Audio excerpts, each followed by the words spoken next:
Hey friends, welcome back to the Guitar Max channel, and the guitar I have to check out today begs the question, how far are you willing to go to get the perfect guitar? Because while it might not look like it at first glance, this guitar has had a huge amount of work and modifications done to it to get it in its final form that the owner wanted. Okay guys, so to start off with, this guitar belongs to my buddy Chris over at the 11th Fret YouTube channel. And he did a video a while back explaining all of the different work and the process involved in doing the work for this guitar. But this guitar started out as a Slick SL54T. That's the Slick brand from the GFS company.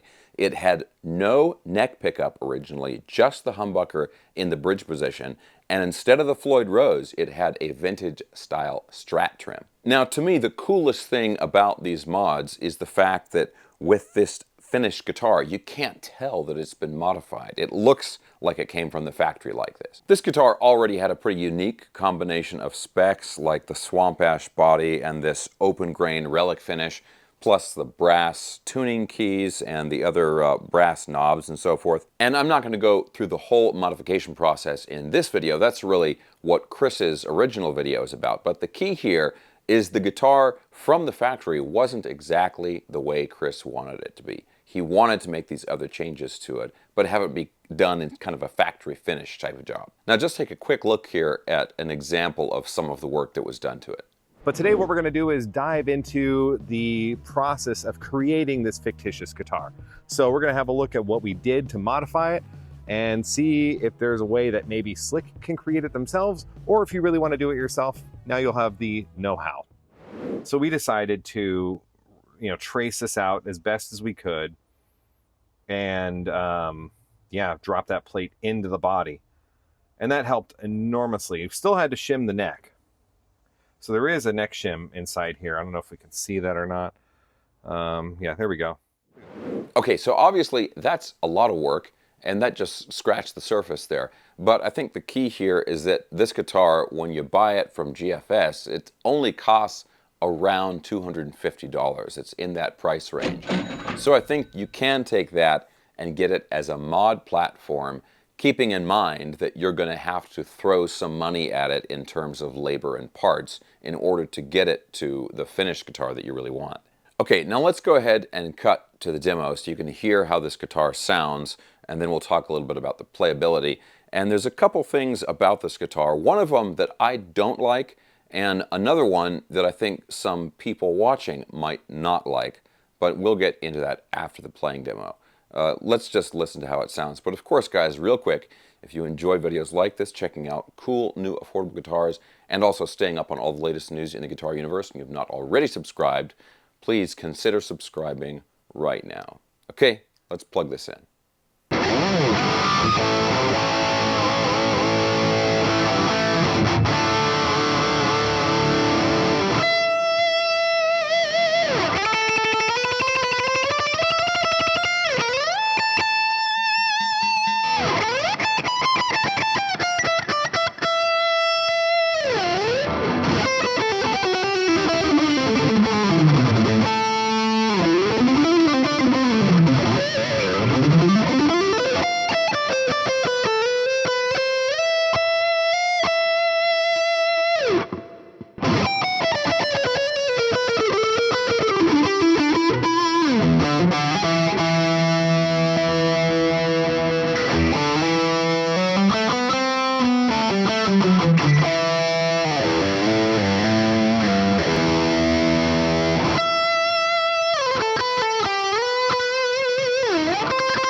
Okay guys, so let's talk about this guitar now.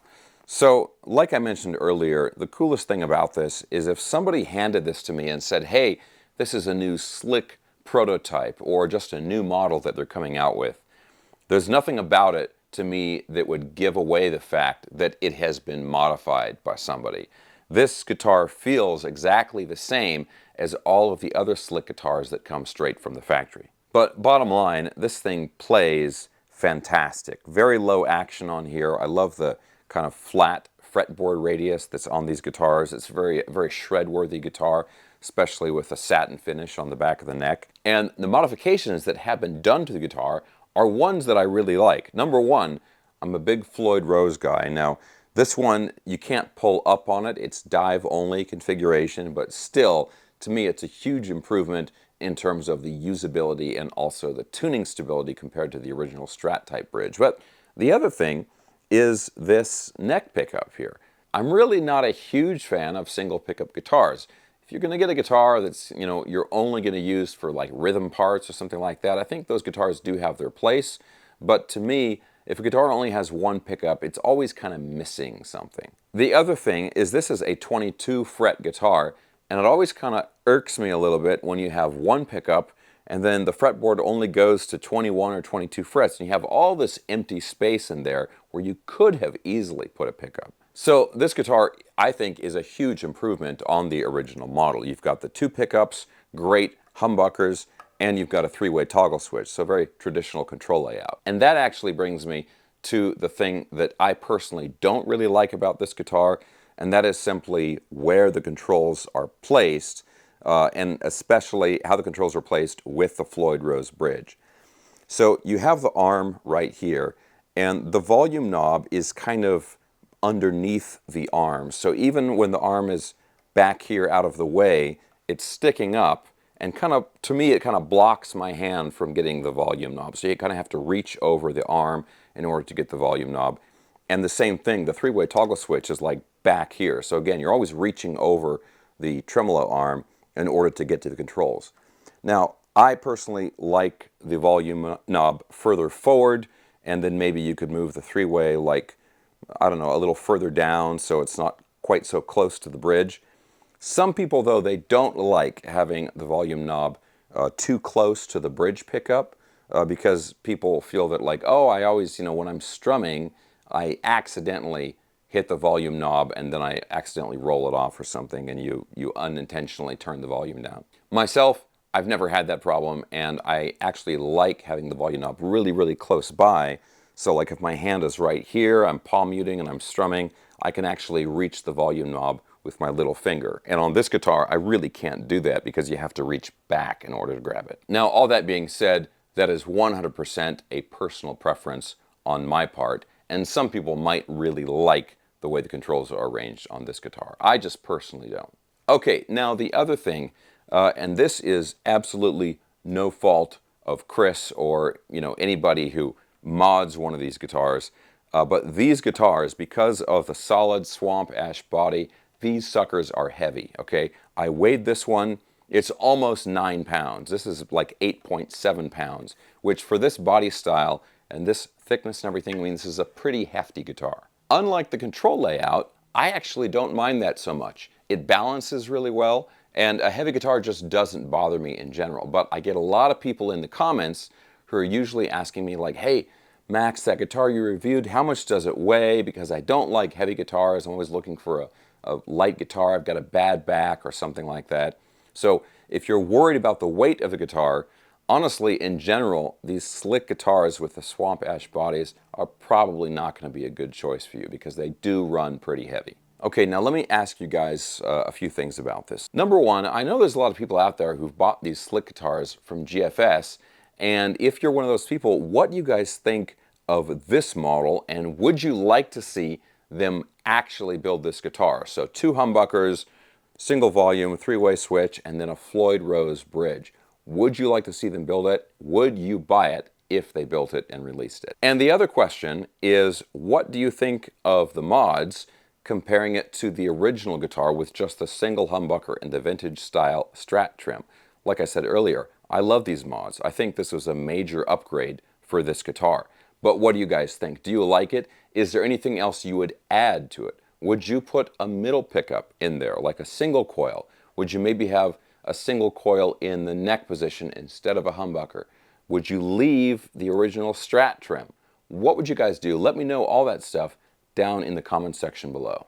Okay guys, this guitar has really been a lot of fun to check out, and I really want to encourage you guys to go on over to the 11th Fret channel. I'll put a link to that down in the video description below, and I'll also put a link in the comments section so it'll be super easy for you guys to find everything.